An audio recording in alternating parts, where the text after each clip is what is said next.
as soon as the case was filed, the Attorney General filed his response. He filed his affidavit in opposition. So the case was ripe for hearing. We were going to go on Easter break, and the Attorney General wrote and said, this is a matter of governance.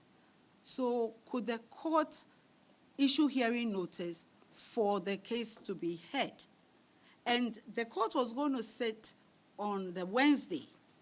And so hearing notices were issued so that the applicant who filed the case himself and who should be interested in his case himself will come to court.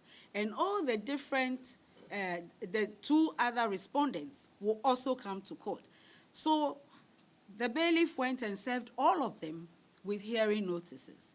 And when the court sat on that Wednesday, it formed part of our list, because hearing notices had been served on everybody, and the respondents had filed their affidavits in opposition.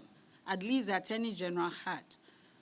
So when the case was called, the affidavits of service were on the docket.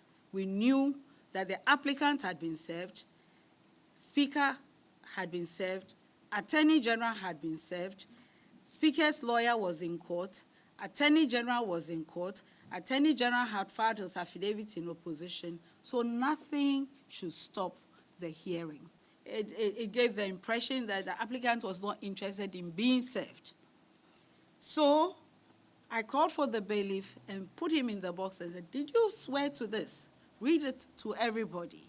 He read it to everybody, allowed the lawyers to question him on his affidavit, and they were all satisfied that there was service. Then the next question was, Speaker, you haven't filed an affidavit in opposition. What is your position?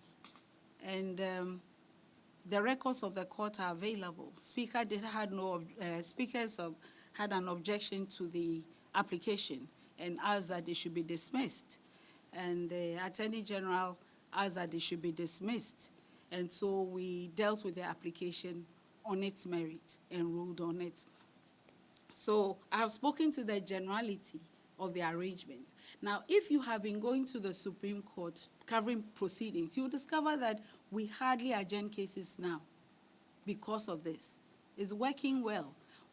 By the time we sit, virtually every process that has been fixed for a date, for that day, will be dealt with.